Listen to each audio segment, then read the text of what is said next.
சமூக சொந்தங்களுக்கு வணக்கம் மற்றும் ஒரு போர் நிலவரம் தொடர்பான காணொளியூடாக இணைந்திருக்கிறோம். இந்த காணொளியில் என்ன பார்க்க இருக்கிறோம் என்றால், துறைமுக வெடிப்புக்கு பிறகு ஈரானுக்கு அவசர விமானங்களை அனுப்பும் ரஷ்யா, புதின் மீது ட்ரம்ப் அதிருப்தி, ட்ரோன் தாக்குதலுக்கு தயாராகும் ரஷ்யா, முழுமையாக மீட்கப்பட்ட குர்ஸ்க் பிராந்தியம், வெளியான அறிவிப்பு, சர்வதேச விசாரணை தேவை, பஹல்காம் தாக்குதலில் மீண்டும் சர்ச்சையை கிளப்பும் பாகிஸ்தானுக்கு PL-15 ஏவுகணைகளை அவசரமாக வழங்கிய சீனா போன்றதான அண்மைய செய்திகள் குறித்து விரிவாக பார்க்கலாம். இதற்கு முன்னர் நீங்கள் உங்களுடைய சேனலை தினமும் பார்வையிடும் பார்வையாளரா அல்லது புது பார்வையாளரா என்பதை கீழிருக்கும் கமெண்ட்ஸ் பக்கத்தில் மறக்காம பதிவிடுங்க. அத்துடன் முதன்முறையாக எங்களுடைய சேனலை பார்வையிடுகிறீர்கள் என்றால் சப்ஸ்கிரைப் பண்ணி உங்கள் ஆதரவை வழங்குங்க. வாங்க காணொளிக்குள் போகலாம். ஈரானின் சாஹித் ராஜி துறைமுகத்தில் நூற்றுக்கணக்கான உயிரிழப்புகளையும் பரவலான சேதத்தையும் ஏற்படுத்திய பேரழிவு தருகின்ற வெடிப்பை தொடர்ந்து தீயணைப்பு முயற்சிகளுக்கு உதவ பல விமானங்களை அனுப்ப ரஷ்ய ஜனாதிபதி விளாடிமிர் புடின் உத்தரவிட்டிருக்கிறார். புடினின் உத்தரவின் பேரில் தெற்கு ஈரானில் உள்ள மூலோபாய துறைமுகத்தில் வெடித்த தீயை கட்டுப்படுத்த உள்ளூர் குழுக்களுக்கு உதவ ரஷ்யாவின் அவசரகால சூழ்நிலைகள் அமைச்சகத்தின் அவசர விமானங்கள் அனுப்பப்பட்டிருக்கின்றன என்று தெஹ்ரானில் உள்ள ரஷ்ய தூதரகம் ஞாயிற்றுக்கிழமை வெளியிட்ட ஒரு அறிக்கை தெரிவித்திருக்கிறது.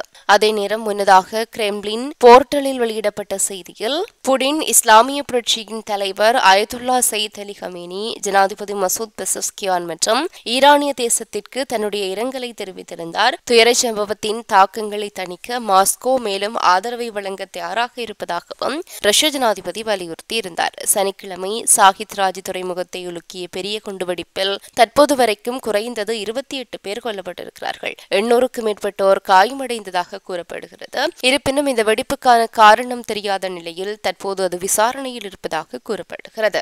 மறுபுறம் உக்ரைன் மீது ரஷ்யா ட்ரோன் தாக்குதலை நடத்த உள்ளதாக தகவல் வெளியாகி இருக்கிறது. உக்ரைன் மீதான போர் விவகாரத்தில் ரஷ்ய அதிபர் விளாடிமிர் புடின் மீது அமெரிக்க அதிபர் டொனால்டு ட்ரம்ப் அதிருப்தி தெரிவித்த நிலையில் உக்ரைன் மீது தாக்குதல் நடத்த 150 ட்ரோன்களை ரஷ்யா தயாராக வைத்திருப்பதாக தகவல் வெளியாகி இருக்கிறது.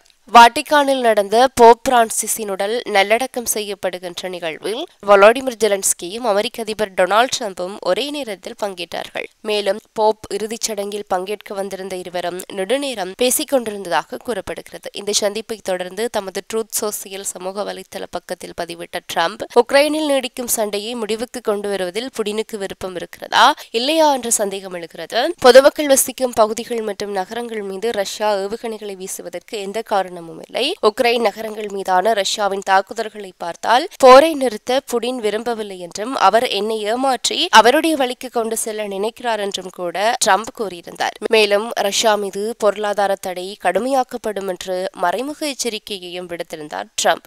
இவற்றுக்கிடையே தங்களின் குர்ஸ்க் பிராந்தியத்தில் ஊடுருவியிருந்த உக்ரைன் படையினர் அனைவரும் வெளியேற்றப்பட்டு விட்டதாக ரஷ்யா அறிவித்திருக்கிறது. இதுகுறித்து ரஷ்ய அதிபர் புடினின் செய்தி தொடர்பாளர் டிமித்ரி பெஸ்கோவ் கூறுகையில், குர்ஸ்க் பிராந்தியத்தில் இருந்து உக்ரைன் படையினர் அனைவரும் விரட்டியடிக்கப்பட்டு விட்டார்கள். சனிக்கிழமை நடைபெற்ற ஆலோசனை கூட்டத்தில் இந்த தகவலை அதிபர் விளாடிமிர் புடினிடம் ரஷ்ய முப்படை தளபதி வேலரி கெராசிமோவ் தெரியப்படுத்தி இருக்கிறார் என்று தெரிவித்திருக்கிறார். இதற்கிடையே புடின் வெளியிட்ட அறிக்கையில் குர்ஸ்க் பிராந்தியத்தை முழுமையாக மீட்டதற்காக தங்களது படையினருக்கு வாழ்த்து தெரிவித்திருக்கிறார். அந்த பிரதேசத்தை ஊடுருவி ரஷ்யாவை அடிபணிய வைக்கும் உக்ரைனின் திட்டம் படுதோல்வியடைந்துள்ளதாக அந்த அறிக்கையில் புடின் தெரிவித்திருக்கிறார். இருந்தாலும் இந்த தகவலை உக்ரைன் அதிகாரிகள் மறுத்து வருகிறார்கள். இதுகுறித்து உக்ரைன் ராணுவம் வெளியிட்ட தினசரி அறிக்கையில், குர்ஸ்க் பிராந்தியத்தில் ரஷ்ய படையினரின் முன்னேற்றத்தை தங்களது ராணுவம் தொடர்ந்து தடுத்து வருவதாகவும் தெரிவிக்கப்பட்டிருக்கிறது. நேட்டோ ராணுவ கூட்டமைப்பில் உக்ரைன் இணைவதற்கு எதிர்ப்பு தெரிவித்து அந்த நாட்டின் மீது கடந்த 2022 படையெடுத்த ரஷ்யா டொனெட்ஸ்க், லுஹான்ஸ்க், ஹெர்சான், சபோரிசியா ஆகிய கிழக்கு உக்ரைன் பிரதேசங்களின் கணிசமான பகுதிகளை கைப்பற்றியது. இந்த போரின் மிகப்பெரிய திருப்பு முனையாக ரஷ்யாவின் குர்ஸ்க் பிராந்தியத்தில் சுமார் 1300 கிலோமீட்டர் நிலப்பரப்பை உக்ரைன் ராணுவம் கடந்த ஆண்டு ஆகஸ்ட் மாதம் கைப்பற்றியது. கிழக்கு உக்ரைனில் மேலும் முன்னேறுவதற்காக சண்டையிட்டு வரும் ரஷ்ய படையினரின் கவனத்தை திசை திருப்புவதற்காக இந்த நடவடிக்கையை மேற்கொண்டதாக உக்ரைன் கூறியது. இருந்தாலும் கிழக்கு பகுதிகளில் ரஷ்யா தொடர்ந்து முன்னேற்றம் கண்டது. மேலும் குர்ஸ்க் பிராந்தியத்தில் உக்ரைன் கைப்பற்றியிருந்த மிக பெரும்பாலான பகுதிகளை ரஷ்யா திரும்ப மீட்டது. இதனால் உக்ரைனின் குர்ஸ்க் ஊடுருவல் நடவடிக்கை எதிர்பார்த்த பலனை தரவில்லை. அதற்கு பதிலாக உக்ரைன் படைகளுக்கு அதிக உயிர் சேதத்தை ஏற்படுத்தியது என்று விமர்சிக்கப்படுகிறது. இந்த சூழ்நிலையில் தான் குர்ஸ்க் பிராந்தியத்தில் இருந்து அனைத்து உக்ரைன் படையினரும் வெளியேற்றப்பட்டு விட்டதாக தற்போது ரஷ்யா அறிவித்திருக்கிறது பரபரப்பை ஏற்படுத்தி இருக்கிறது. மறுபுறம் பஹல்காம் தாக்குதல் தொடர்பாக இந்தியா தீவிர விசாரணையில் இறங்கியிருக்கிறது. இதில் பாகிஸ்தானுக்கு தொடர்பு இருக்கலாம் என சந்தேகிக்கப்படுகிறது. இதற்கிடையே பஹல்காம் தாக்குதல் குறித்து நேர்மையான விசாரணை நடத்த வேண்டும் என்றும் ரஷ்யா அல்லது சீனா இந்த விசாரணையில் பங்கேற்க வேண்டும் என்றும் பாகிஸ்தான் பாதுகாப்புத்துறை அமைச்சர் கவாஜா கூறியிருப்பது சர்ச்சையை கிளப்பியிருக்கிறது. ரஷ்ய அரசு ஊடகமான RIA நோவோஸ்டி என்ற செய்தி நிறுவனத்திற்கு பாகிஸ்தான் பாதுகாப்பு அமைச்சர் கவாஜா ஆசிப் நேர்காணல் கொடுத்திருக்கிறார். அதில் அவர் பஹல்காம் தாக்குதல் குறித்து நேர்மையான விசாரணை நடத்தப்பட வேண்டும் என்றும் ரஷ்யா அல்லது சீனா இந்த விசாரணையில் பங்கேற்க வேண்டும் என்றும் கூறியிருப்பது சர்ச்சையை கிளப்பியிருக்கிறது. இது தொடர்பாக அவர் மேலும் கூறுகையில், இந்த விசாரணை நேர்மையாக நடக்கப்பட வேண்டும். ரஷ்யா அல்லது சீனா அல்லது மேற்கத்திய நாடுகள் விசாரணையில் பங்கேற்க வேண்டும் என்று நான் நினைக்கிறேன். இதற்காக அவர்கள் ஒரு விசாரணை குழுவை அமைக்கலாம். இந்தியா அல்லது பிரதமர் மோடி உண்மையை சொல்கிறாரா இல்லை பொய் சொல்கிறாரா என்பதை விசாரிக்க வேண்டும். சர்வதேச குழு அமைத்து உண்மையை கண்டுபிடிக்கட்டும் என்று தெரிவித்திருக்கிறார். மேலும் இந்தியாவில் காஷ்மீரில் இந்த சம்பவத்தில் ஈடுபட்ட குற்றவாளி யார் என்பதை கண்டுபிடிக்க சர்வதேச விசாரணை தேவை. வெறும் பேச்சு அல்லது வெற்று அறிக்கைகள் எந்த விளைவுகளையும் ஏற்படுத்தாது. இந்த சம்பவத்தில் பாகிஸ்தானுக்கு தொடர்பு இருக்கிறதா அல்லது இந்த தீவிரவாதிகளை பாகிஸ்தான் ஆதரித்திருந்தால் அதற்கு சில ஆதாரங்கள் இருக்க வேண்டும். ஆனால் ஆதாரத்தை தராமல் பேசிக் கொண்டிருக்கிறார் மோடி என்றும் அதில் வேறு எதுவும் இல்லை என்றும் அவர் தெரிவித்திருக்கிறார். பாகிஸ்தான் பாதுகாப்புத்துறை அமைச்சர் இதுபோல சொன்னாலும் பாகிஸ்தானுக்கு இதில் தொடர்பு இருக்கும் என்ற சந்தேகம் தொடர்ந்து நீடிக்கிறது. ஏனென்றால் தாக்குதல் நடந்த பிறகு இரு முக்கிய பாகிஸ்தான் அமைச்சர்கள் கூறிய கருத்துக்கள் முன்னுக்கு பின் முரணாகவே இருப்பதாக அமெரிக்க ஆய்வாளர் ஆண்ட்ரூ ஹோரிப்கோ தெரிவித்திருக்கிறார். இது தொடர்பாக கோரிப்கோ கூறுகையில், பாகிஸ்தான் துணை பிரதமராகவும் வெளியுறவு அமைச்சராகவும் இருப்பவர் இஷாக் தார். இவர் ஜம்மு காஷ்மீரின் பஹல்காம் மாவட்டத்தில் தாக்குதல்களை நடத்தியவர்கள் சுதந்திர போராளிகள் என்று கூறியிருந்தார். காஷ்மீர் விவகாரத்தில் ஒருவரது கருத்து எதுவாக வேண்டுமானாலும் இருக்கலாம். ஆனால் சுற்றுலா பயணிகள் படுகொலை செய்வது பயங்கரவாத செயல். அவர்களின் மதத்தை குறிப்பிட தேவையில்லை. அதே நேரம் குற்றவாளிகள் சுதந்திர போராளிகளாக இருக்கலாம் என சொல்வது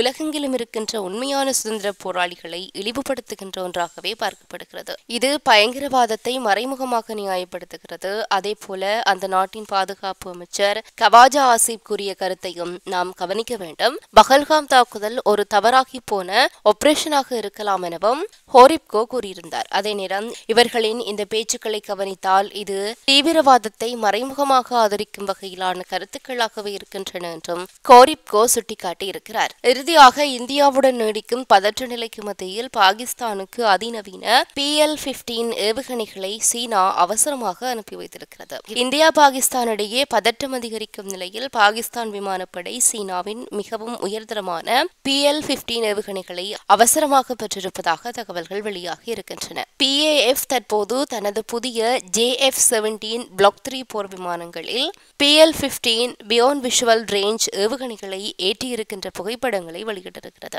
இந்த ஏவுகணை சீன விமானப்படை இருப்பிடங்களில் இருந்து நேரடியாக வழங்கப்பட்டதாக சமூக ஊடகங்களில் பரவுகின்ற செய்திகள் தெரிவிக்கின்றன. PL-15 ஏவுகணைகள் 200 தொடக்கம் 300 கிலோமீட்டர் வரையான மிக நீண்ட தூரத்தை அடையக்கூடியவை. இது பாகிஸ்தான் விமானப்படைக்கு இந்திய விமானப்படையை அதிக தொலைவில் இருந்து தாக்கும் திறனை வழங்கும். சீனாவின் PL-15 அமெரிக்காவின் AIM-120D மற்றும் ஐரோப்பாவின் மீடியர் ஏவுகணைகளுடன் ஒப்பிடப்படுகிறது.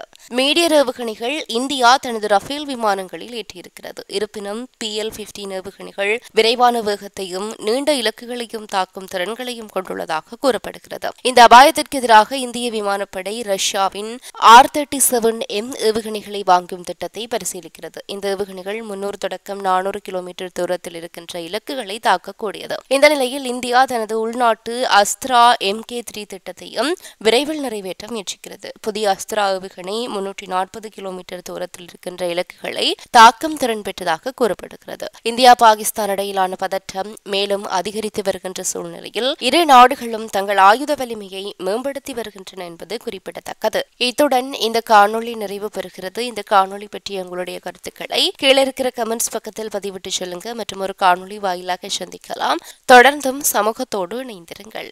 இது போன்ற பல செய்திகளை தெரிந்து கொள்ள நம்முடைய சமூக மீடியா யூடியூப் சேனலை சப்ஸ்கிரைப் செய்து அருகில் உள்ள பெல் பட்டனை கிளிக் செய்யுங்கள். மேலும் செய்திகளை உடனுக்குடன் தெரிந்து கொள்ள சமூகமீடியா.com என்ற இணையதளத்தின் வாயிலாக எங்களுடன் இணைந்திருங்கள்.